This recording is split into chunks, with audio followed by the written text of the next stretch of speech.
Good morning, good afternoon, or good evening. Welcome to another session of Voices of Healthcare Cloud. I am Josh Thompson, an account executive in healthcare here at Microsoft. And I'm on a team with Vasu Sharma, a senior customer success manager, and Shelley Avery, who is a director and US healthcare specialist. So Shelley is the usual MC and voice of this event. She's out of office today, so I'm just filling in for her and helping, but really excited to introduce our topic and our presenters for today's session. So today we'll be talking about how organizations can empower health team collaboration. I'll let our presenters introduce themselves here in a minute. Before we get there, I just want to review a few quick housekeeping items. And so first thing is we highly encourage you to ask questions. We are here ultimately for you and not to, deliver what we want. So if you have questions, please don't hesitate to ask. All those questions are moderated. So some we may answer privately, others we may publish, publicly, depending on the question. And so just be aware of that. I'll show you in just a second how you can do that. And then afterwards, this session is recorded. So that webcast recording will be available at the URL here, and we can link that URL and share it out in the chat, but it's on our Health and Life Sciences blog. So as far as the asking and answering questions go, if this is your first time attending one of these, you'll notice this sort of Q&A button at the top right of the screen where you can go and you can submit your questions, and then the moderators will pick it up. And we'll go from there. Like I said, we'd love to hear from you during the session. And here's just a little screenshot of what that looks like. All right, so now without much further ado, I want to introduce our presenters. So today's topic on empowering health team collaboration is really going to be led by Scott and Adam. And I will just very quickly kind of pass it over to them and let them introduce themselves and then kick it off with the presentation. Scott and Adam, would you like to take it from here? You got it. Yep, I will share my screen and we'll get rolling. So I'll echo a big thanks, I know, for everybody coming out today. Today's session on empowering care team collaboration, driven by our amazing crew. Shelley, unfortunately, is out today, but Vasu and Josh hooked us up. So in terms of what we're going to step through, just to put a few stakes in the ground on sequence and what to expect, when it comes to the content and the different chapters that we'll step through. I'll just give a brief intro on who the heck we're talking to, and we'll then go into our objectives. So making sure that we have everything in front of us. I do want to lay out a couple of current challenges. So when we talk about solutions, when we're thinking about how to effectively collaborate between and across teams, what are some of those things that we're hearing in the field? We'll then pivot and look at Microsoft's platform POV. So we're all probably familiar with Microsoft tools, the Microsoft platform, whether that's M365, Azure, Power Platform, you name it. But we're going to kind of illustrate that and talk through those components. And then we're going to zoom in on a patient journey. So that's where I'll hand things over to Scott, and we will kind of paint that pend to end, some junctures along the way. And I think our use case today, not to steal any thunder, Scott, sorry for that, but is endocrinology. So like working with a care team that includes not just your primary care physician, but also maybe a specialist in the mix. And how can we, and nursing, so how can we effectively collaborate between all of those resources? And just as a call out, I did wear my David S. Pumpkins all print shirt today in the spirit of Halloween and spooky season. I'm very confident that David S. Pumpkins will be a lasting joke that will never be dated moving forward. But let's get to some intros. Like I said, Adam Hallbeck, Senior Technical Specialist here, been focused on Dynamics CRM 365 Power Platform, and then anything dotted line around that for about a decade. So spent a lot of that time on the delivery side of the house. So leading projects, design, implementation, architecture, configuration, et cetera, but now live in a similar sort of capacity in our sales organization. And here with me today, I'll kind of set the stage and run through some intro pieces and hand things over to Scott, who's also on the call. So Scott, do you want to give a quick intro? Thank you. As usual, Adam and I are little career twins, so I've got just about the same amount of time. I'm coming up over 8 years now in business applications. As he said, I've kind of jumped among several different roles, starting in delivery, moving to pre-sales, spending a couple of years doing just pure sales, and with Microsoft now, been here just over a year and back to kind of my passion area of pre-sales. So really excited to talk through everything today, and hopefully we've got some good questions and some good interaction, and I hope you all find this valuable. Absolutely. Thank you, Scott. And I'll echo again, please engage, please engage, please engage. You know, if we don't have answers here and now today, we will get you answers. But we want to field those questions, and we want to make sure that we are leaving no stone unturned when it comes to what you're interested in, you know, what you might be invested in, and having, you know, just a dialogue about what we're going to be covering today and beyond. So to press forward here, I mentioned we'll cover the objectives quickly. So first, we're going to outline some of those challenges in care. So when we think about patient journeys, when we think about those junctures, those steps, you know, general sentiments, what are we hearing? What are we seeing? And how does that translate to what we're going to be talking about here and now today in the collaboration bucket? Number two here, you know, like I mentioned, we'll illustrate Microsoft's footing. We'll paint the picture of business applications and cloud for healthcare. And we've got a lot of logos, we've got a lot of names, we've got a lot of acronyms. So how does that come together? We'll paint that picture for everybody to kind of set the tone before we jump into discrete solutions. The third one on here, patient journey.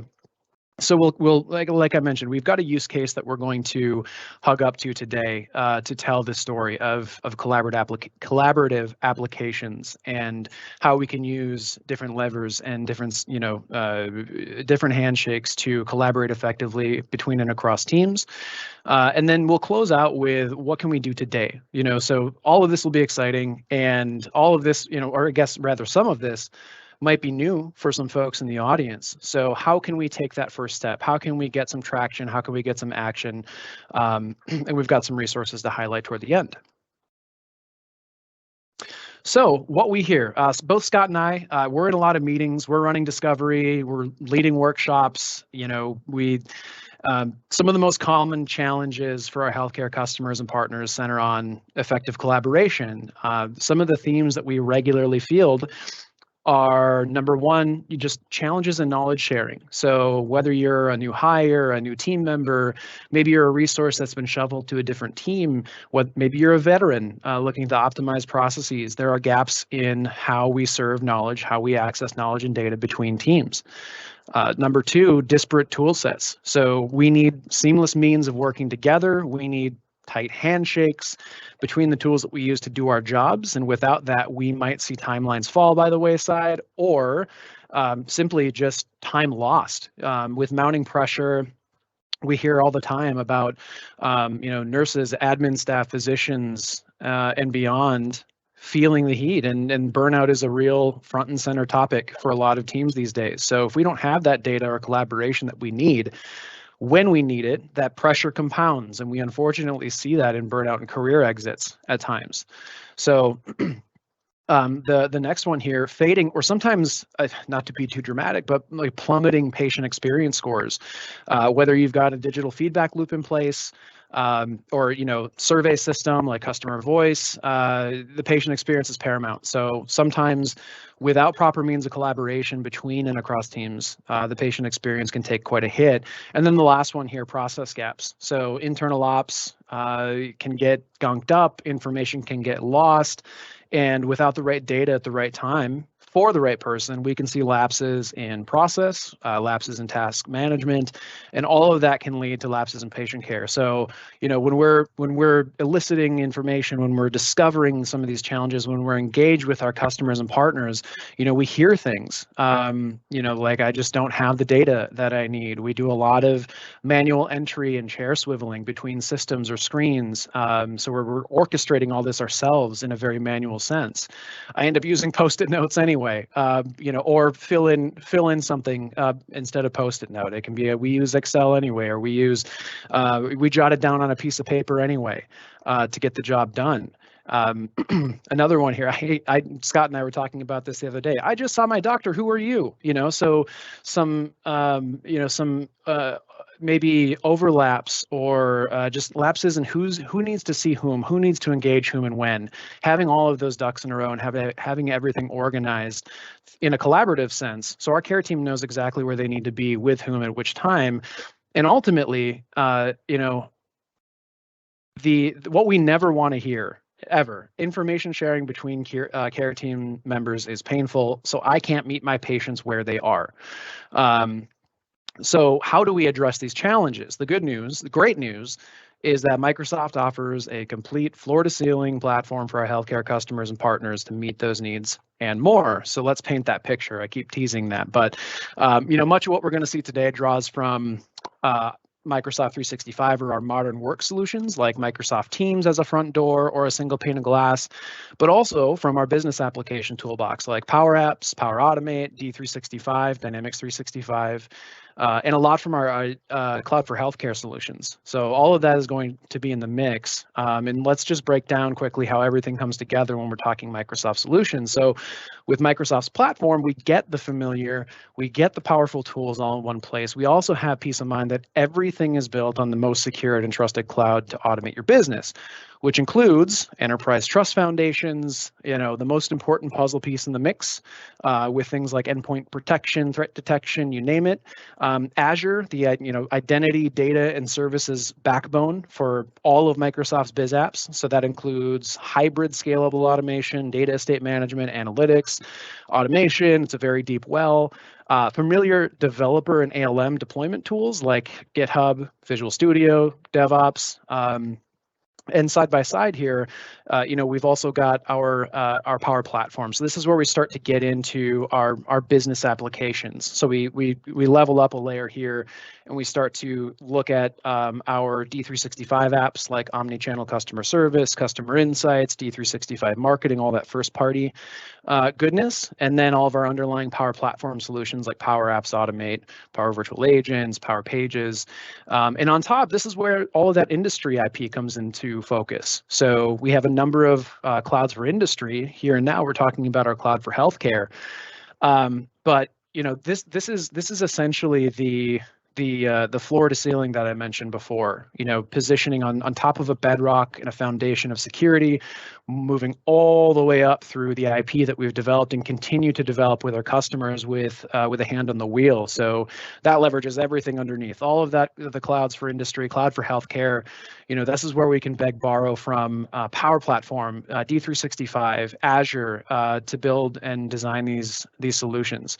And if you've ever been, part of a Microsoft event or plugged into our announcements or registered for anything recently like Ignite, a little bit more on that later, you might have seen themes take center stage. So the kind of the big five, we so lovingly refer to them as, these are areas for innovation that are driving our platform vision and direction. So just to hit on each quick, we've already kind of talked through enterprise trust. So unified identity, security, compliance.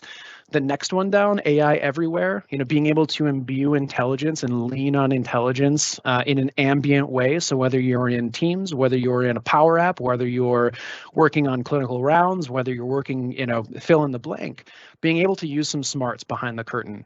Collaborative apps, that's really taking center stage for all of this. We'll talk a little bit about that on the next slide, but the right data, the right or real time, and the right person is the name of the game. Fusion teams, so being able to, we talk about scale factors. How can these things not just grow with us, but get better as we grow? So being able to lean on the amazing minds across our teams, not just our hardcore developers, but also the process owners and people that might be a little bit more functional in nature. And then to close it out, hyper automation. So true holistic enterprise automation with things like robotic process automation, digital process automation, process mining, AI builder. There's that ambient intelligence a little bit again. So, we talk about deep wells. This is kind of the big five. This is how we group everything. And this is where we're putting our chips on driving more innovation for you. And to kind of almost as a transition to some of the material that Scott is going to step through, when we think about collaboration and how we create great experiences and tight handshakes across our technical landscape, here's a glimpse into some of those levers, some of those products to billboard that for everybody. So some of these solutions won't be in focus today, but it's important to understand that when we talk about solutions at scale, those collaboration tools that can grow and adapt with us, there are some puzzle pieces in the box here. So we at least wanted to kind of flash this before jumping in. So we had a little bit of footing on just some of the players that we have in front of us. So just like, mobile devices completely transformed how people consume software and apps, collaborative apps are transforming how people in every single organization work together.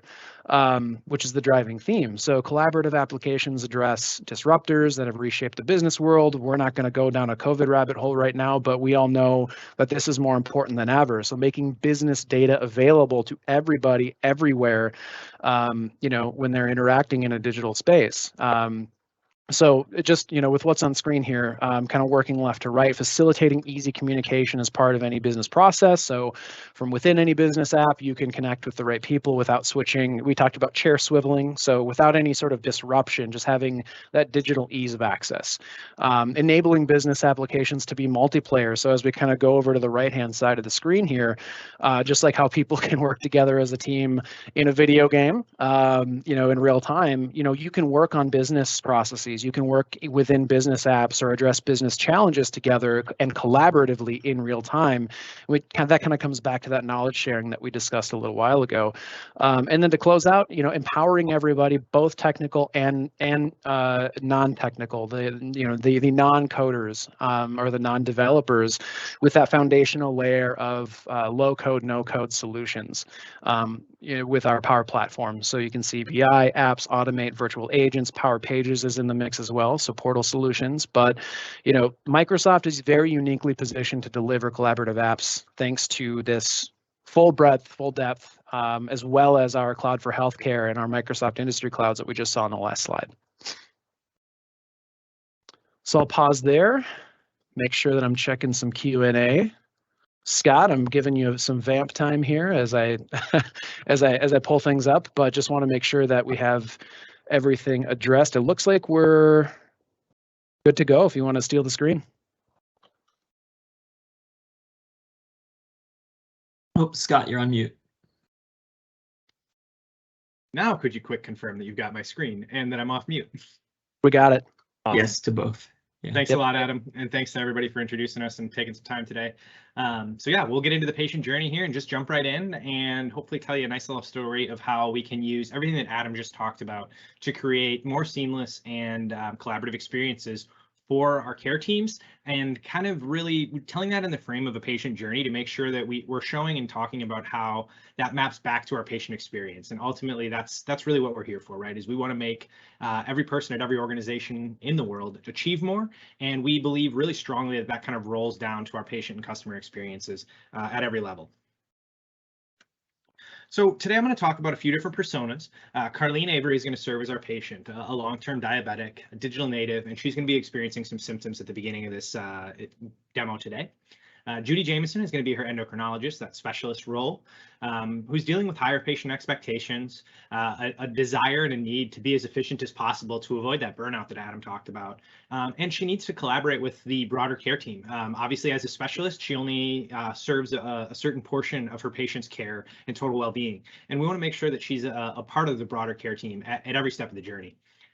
Jim, the primary care physician, he's really focused on the single pane of glass and that collaboration, because he is kind of the tip of the spear for his patients, right? He needs to know everything that's going on, and it's really important to him that he can be that trusted advisor. And if he doesn't have those details about what the nurses are doing day to day, what his specialists are doing day to day, and how these referrals are going upstream from him, he's really fighting with one hand tied behind his back.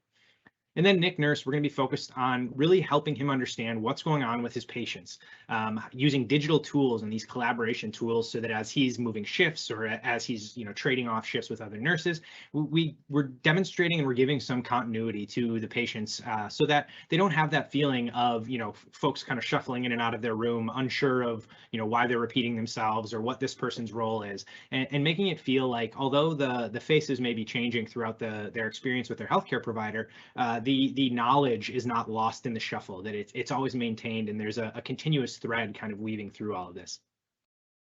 And I'd be remiss if I didn't mention a fourth or a fifth, somewhat player that we're going to see today, and that's a digital assistant. So a big part of managing workloads, managing burnout, and collecting data is about providing these self-help, self-service, bot-oriented tools that can face Carlene, but also participate as a part of her broader care team. So knowing her as she visits the portal and then passing that information to this broader care team is going to be absolutely critical today. So looking at the journey that we're about to go on, Carlene isn't feeling great. She wants to talk to her doctor, and she's got some symptoms that are really alarming her. So she goes to that symptom checker, and it goes ahead and says like, yeah, we'd like to see you, talk to your specialist and do a quick virtual visit. And that's one of the first capabilities and one of the stronger capabilities of that Cloud for Healthcare is the ability to get into that virtual appointment and not have Carlene feel like she needs to find transportation or schedule an appointment. She's able to fire that up right away. After that, we're going to see Jim, that primary care physician, being kept in the loop. He'll get notifications. He'll understand the next steps and kind of help dictate Carlene's journey from there. Jim's going to help Carlene get brought in for some blood work to make sure that these symptoms aren't something that we need to be more broadly concerned about. When she arrives at her appointment, we'll see the symptoms are remaining, and Judy's going to make the decision to hold her until we get the results to those tests to make sure that we aren't discharging Carlene in a way that's unsafe or puts her at further risk. We're then going to see Nick take over and perform some rounding using some of our digital tools, and he's going to notice a concerning spike in those test results. And right from those digital tools, he's going to be able to fire up the virtual, what we call virtual rounding or virtual conference, if you will, virtual huddle with the entire care team to say, hey, I don't like what I'm seeing here. I think we should hold for 24 hours and make sure that when we discharge Carlene, she's feeling as well as she possibly can. And then we'll kind of fast forward through that 24-hour holding period. We'll have Nick revisit his digital tools and request that Judy come to perform a final exam.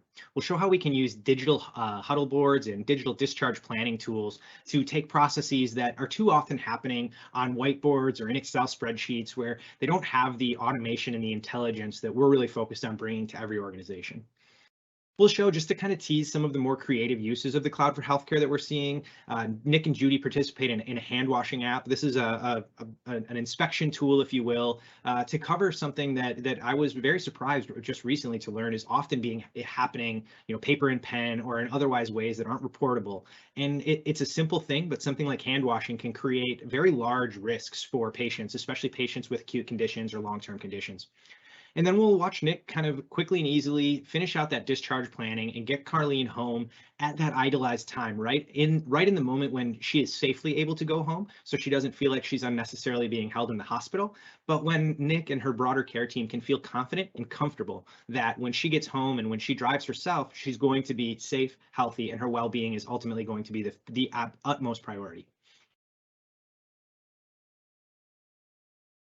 So Microsoft Cloud for Healthcare, I mentioned, provides new avenues of care for inpatients and outpatients. And this was never more top of mind and critical than recently in COVID-19, when folks had, it came to the point of anxiety and fear about attending a hospital, something that we really take for granted. All of a sudden became a serious point of questioning, and we saw elective procedures going down, and being able to quickly and rapidly stand up something that supports virtual visits and even bots that provide virtual health and well-being, all backed by our EHR connectors with Teams, is really enabling our care providers to have the data that they need that has traditionally lived in an EHR inside of an environment like Teams for virtual visits, or even a CRM-like experience like our Dynamics.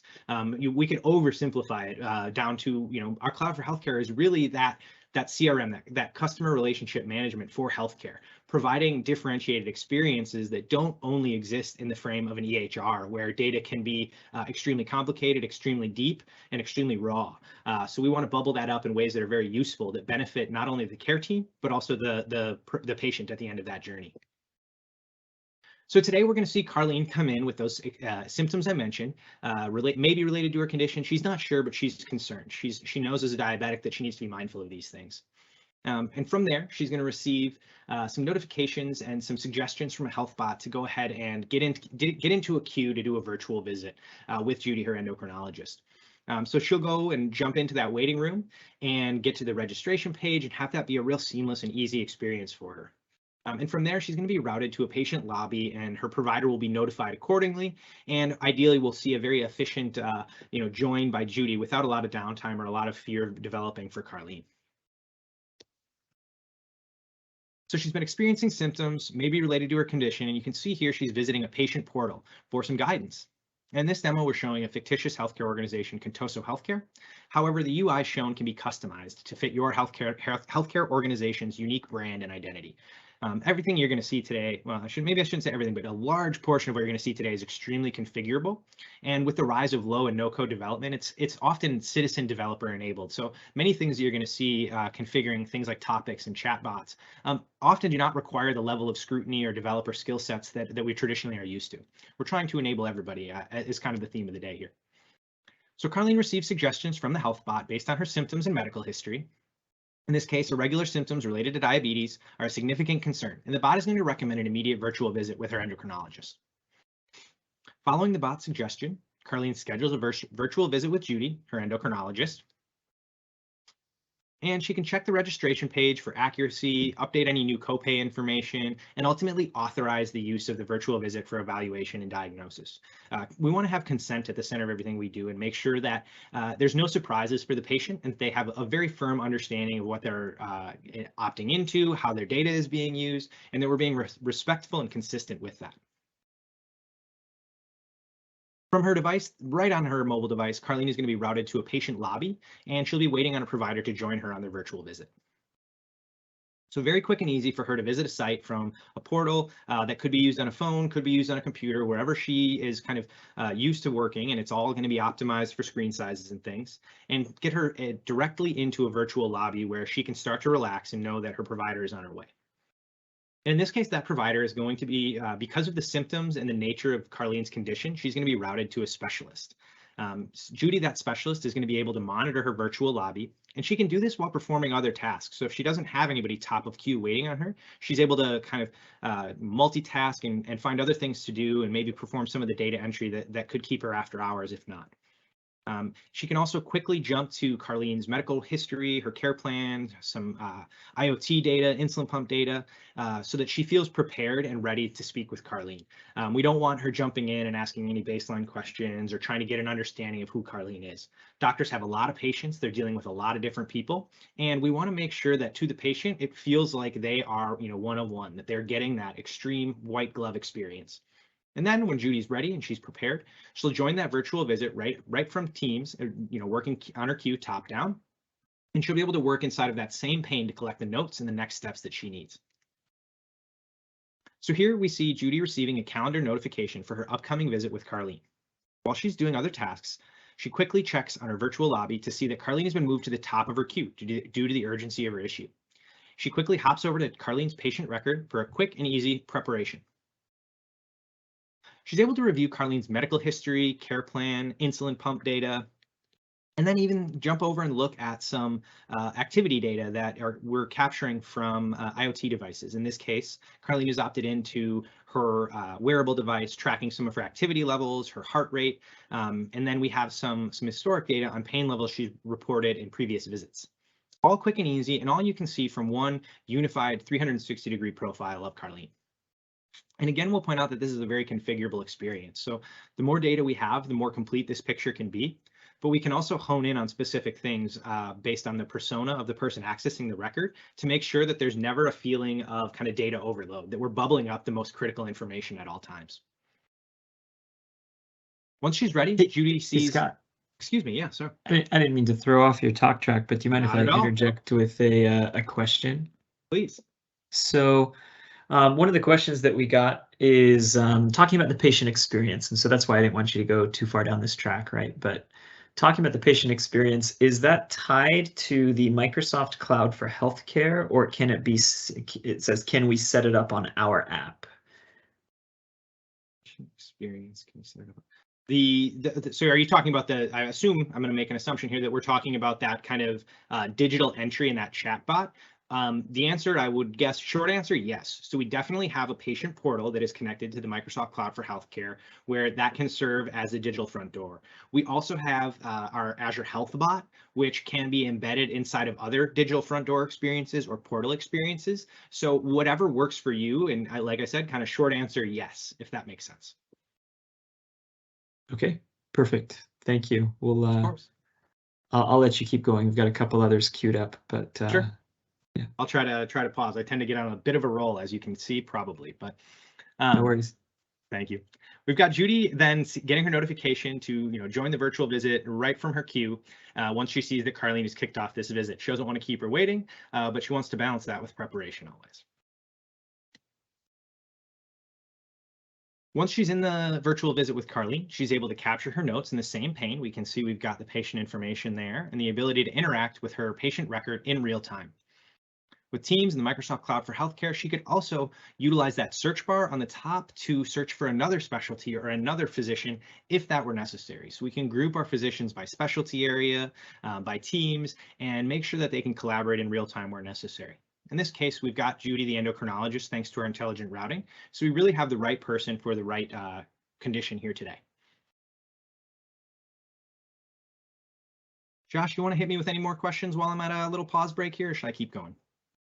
Sure. Yeah, I can throw a couple more at you. So another question that we got was, you mentioned kind of Power Platform and the idea of citizen development. And so how do you see that idea of citizen development playing out in healthcare organizations? Like, how are clinical workers or others adopting and being set up for success using a low-code, no-code platform? Is that something that's IT-led, non-IT-led? Can you kind of speak to that a little bit? Absolutely. I really appreciate the question. It's a great one, because really when we talk about the kind of collaborative, or excuse me, the fusion teams, that's kind of why we highlight that, right?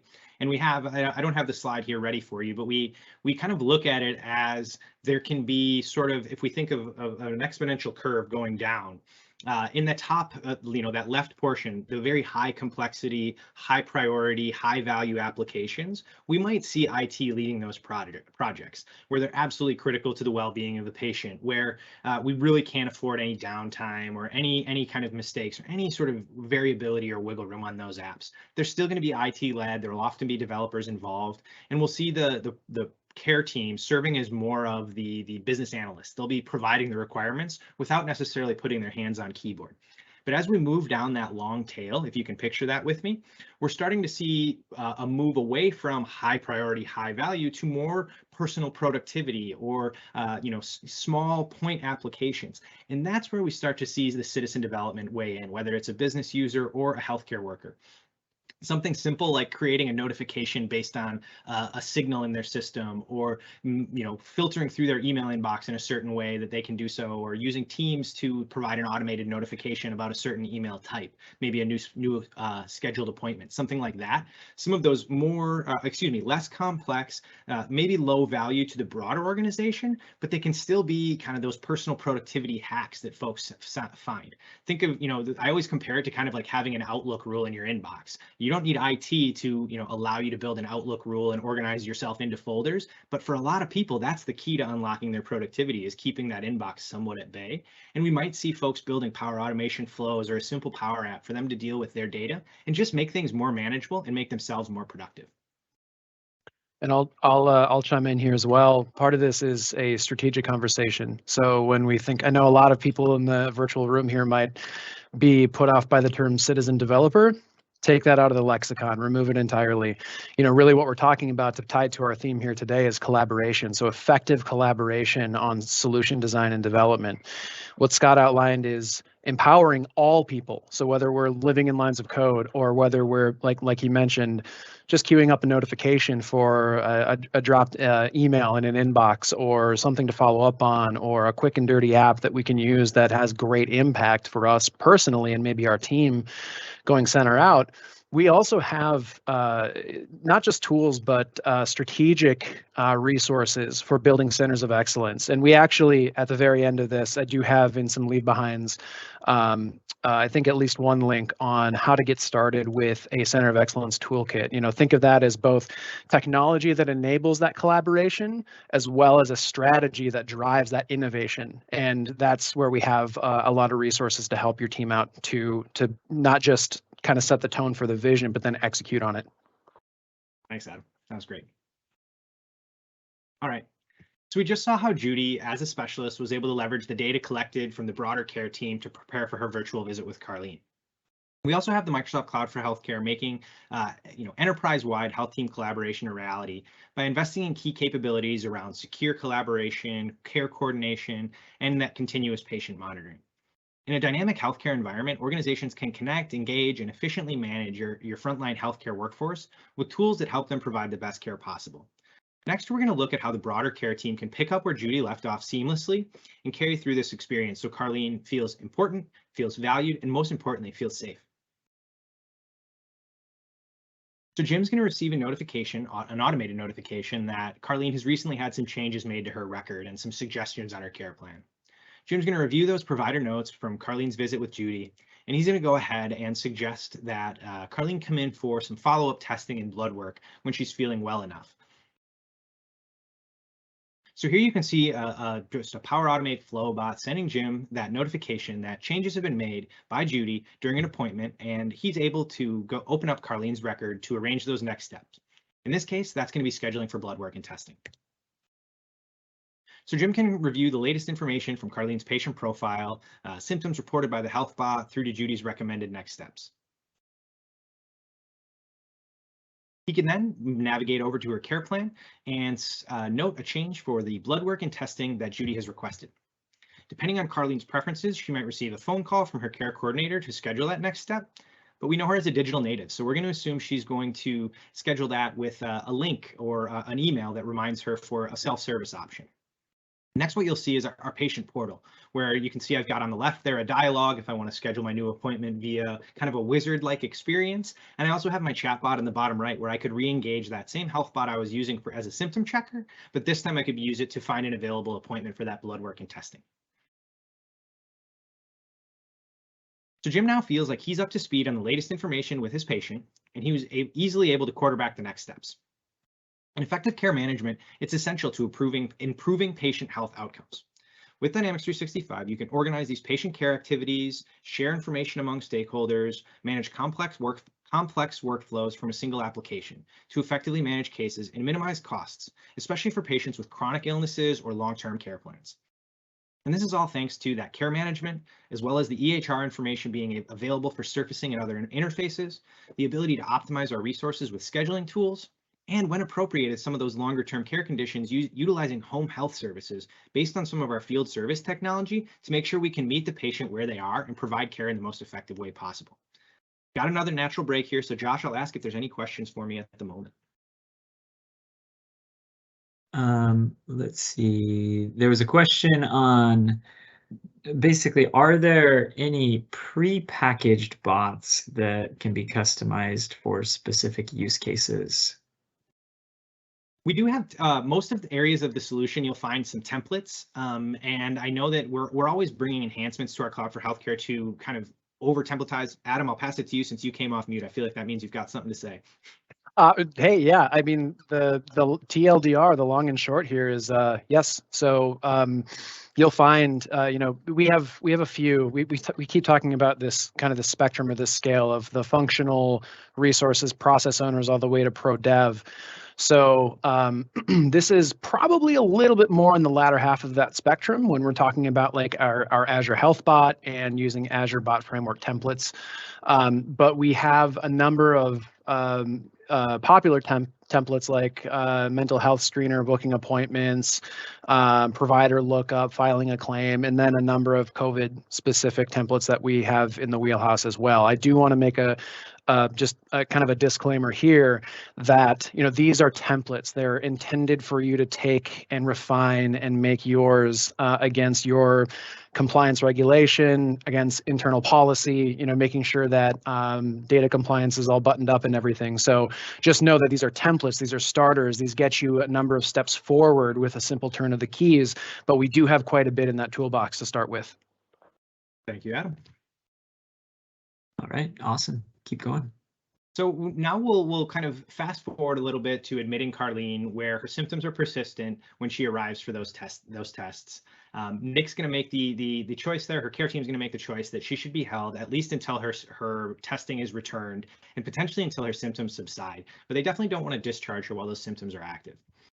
Then we'll see her blood pressure spiking, Nick catching that during rounds, being able to quickly and seamlessly fire up that care team huddle and meeting, and ultimately admit Carlene for a 24-hour monitoring period to make sure that we do not discharge somebody with any risk involved.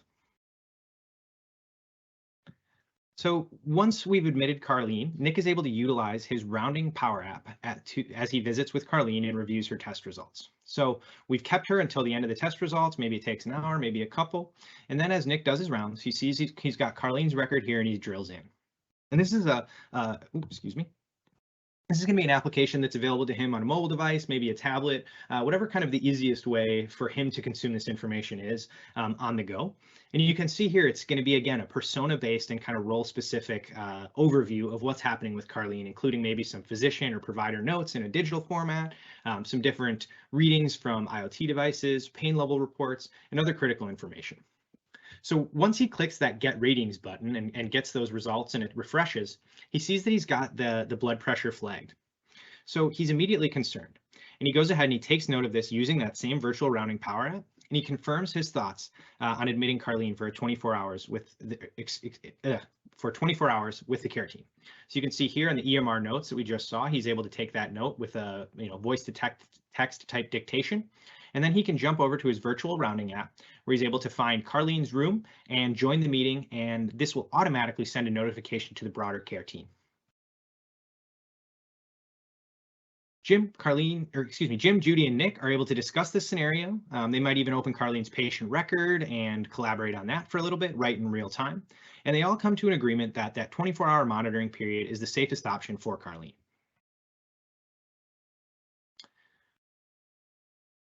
So a 24-hour stay in a hospital that we just saw the decision being made for can be disruptive, even when necessary. So Nick is now focused as he moves forward on getting Carlene home as soon as it is possible and safe to do so. Where he used to be utilizing things like whiteboards and Excel spreadsheets, Nick now has a digital collaboration solution to help him with discharge planning, thanks to that Microsoft Cloud for Healthcare.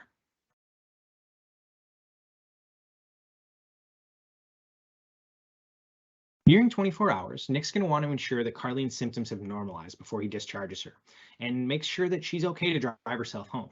So he's going to request an exam from Judy, and using his discharge planning tool. We're going to see Judy visit Carlene for that exam, prepare using that hand washing tool, and ultimately get Carlene submitted for discharge once we've marked all of our tasks complete. So here you can see Nick's discharge planning app organizing all of his patients with details on status, discharge locations, next steps, and this is going to help him to make sure he discharges his patients as soon as it is safe to do so and not a moment sooner. He can drill into her record and see Carlene's discharge criteria and assign tasks to Judy to make sure it is safe to discharge. So here you can see him creating a task. I'd like you to perform a final exam. He can provide instructions, a due date, and a due date to Judy so that Carlene can get home as soon as is possible. Once we're finished with that and Judy is ready to perform and they're aligned on next steps, we'll see Nick and Judy log an effective hand wash using our purpose-built application. We'll see Judy visit for that exam and help her to understand how medication adherence can improve her symptoms and ultimately her outcomes. And then we'll have Carlene submitted for discharge after Judy has confirmed her numbers have normalized and her symptoms have subsided. So now it's time for them to perform that hand washing inspection. So this is one example of a paper-based product that we've used Microsoft Business Applications to digitize. And she can quickly select which hospital she's in, the floor, the room, and where this is particularly taking place. And ultimately, Nick can observe her as is required, taking those notes of, logging that this happened, making sure that his patients are safe, and that from the broader organizational standpoint, they have views like this that show them metrics for leadership to review and make sure that a simple practice like hand washing is not something that's going to adversely affect their patient outcomes. So once we have Judy in the exam room, we're having her utilize the clinical analytics tool that the Cloud for Healthcare provides. Here, Judy is talking about medication adherence with Carlene and how something as simple as taking your medication regularly and on time can help her to prevent future symptoms and even future hospitalizations and visits, which is really comforting for Carlene to hear, because this is something that can be very disruptive to her day-to-day life, and it can be very disruptive to her pocketbook as well.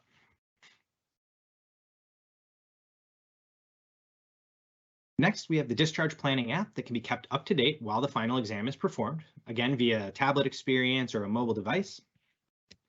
And Judy's very quickly and easily able to close the handful of activities and mark them complete, right in line, and confirm that Carlene will be safe to drive herself home again and get back to her normal life.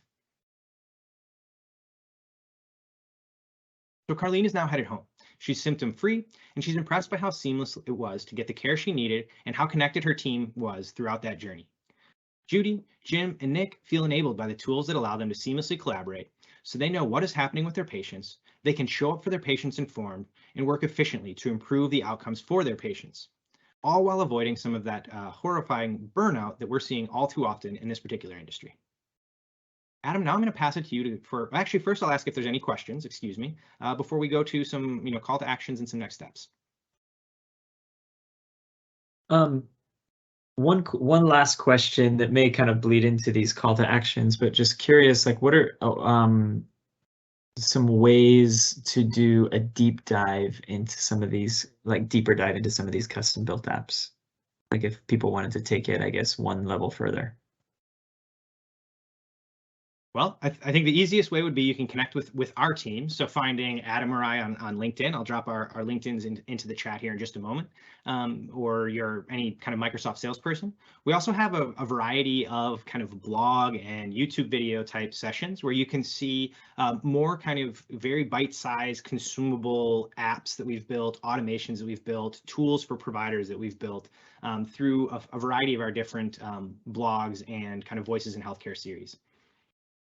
And to add to that, if this is something that's been on your roadmap, if this is something that's been on your radar in any way, shape, or form, I'll echo Scott in saying work with your account managers, work with your your cloud solution architects, work with your technical specialists like Scott and I, and we can do some deep diving. A lot of times we end up doing not just listen and learn discovery workshops, but also a little bit more hands-on, a little bit more involved. We also have a whole wing of the business, our Microsoft Technology Centers, where we can essentially war room, get together all of the business decision makers, IT decision makers, and get an all-hands approach to ideate, to organize those ideas, and to start to build a plan of action to start creating around those ideas, whether that's cloud for healthcare, whether that's smaller bite size, something from the Power Platform, whether that's automation, whether that's collaborative applications, you name it. And so we've got a lot of ways we can get those ideas on the table and then make some magic happen. Not to be too cheesy about it, but working with our team is a great first step. Awesome. Yeah, and before I kind of run this down here real quickly, are there any other questions to throw into the mix? I should be pretty brief. I think that's it for now, Adam. Awesome. Scott, thank you. Perfect. All right.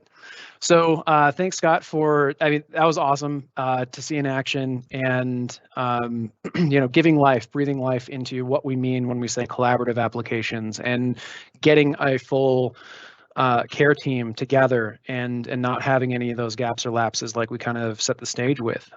So in terms of engaging, in terms of where to go, how you can start today, we already kind of covered the connect with our team. So we're happy to field the questions after the fact, after today's session, and stay in touch with us. We do have a couple of digital resources. We're on social media. So we do have a Microsoft HLS LinkedIn presence as well as Twitter. And we do have a blog, so you can pull down the RSS feed. You can follow it on your Microsoft profile if you want to. I did want to also call out that we have, our Voices of Healthcare. This is a continuing forum. So we have a couple of upcoming sessions here next month, looking at November 9th. I'm pretty passionate about this myself. So hyperautomation in healthcare, we kind of hit on that earlier, digital process automation, robotic process automation. What does that all mean? And what is Microsoft's POV in the market on how to automate the world, make your lives easier, and the different tools and approaches that we can use with respect to hyperautomation through an HLS lens. And then November 16th, we've got our member care and service convergence. So what are these modern experiences when we look at things that are coming together, different operations, different processes, different resources through, kind of framed against member care scenarios or use cases. Make sure to check that one out middle of November. I did hit briefly on Ignite a little earlier. So when we talk about those big five, enterprise trust, ambient intelligence, collaborative applications, hyperautomation, and fusion teams, we do have, the boss himself, the man himself, Charles Lamanna, sat down and talked through some of those Wave 2 release notes. So the latest and greatest feature functionality, what to expect, gives a little bit of, the vision, the direction, and it was a great conversation to listen through. And then the last piece here, and I'm so glad, Scott, earlier that you highlighted, how we can manage all of the moving parts, how we can get started. We kind of hit on this idea of a center of excellence. So we do have, this is just a kind of the single pane of glass, if you want to call it that. But on our learn.microsoft.com site, we do have a landing page that provides a ton of resources to get started with. It's really kind of framed against Power Platform. But this applies to our first-party applications. This applies to the broader platform. So how can we start to think about building the centers of excellence and activating and innovating with all of our more functional process folks, as well as our pro development and hardcore technical folks that we have across our teams? So check that one out as well. And I think that's it. So just, a huge thanks, Scott. Thank you so much for stepping through those solutions and Carlene's journey there, and really kind of giving us a real glimpse into how this comes together practically. Thanks to Vasu and Josh. Danny, you're on the line too. You're going to get a thanks as well. Shelly, I know you're not out here today, but thanks again. And if there are no other questions, I think, Josh, I'll kick it your way to close out. Yeah, thanks, Adam and Scott. Just want to again say thank you. The session's recorded and that will be posted on the blog page. So want to put that out there, and we'll be sure to include a lot of the additional resources that Adam and Scott mentioned. They're great follows on LinkedIn. We'll have some additional content out there, and keep an eye out for those upcoming sessions in November that we have. Otherwise, thank you for your time today, and hope everybody has a wonderful rest of their day. Thanks all.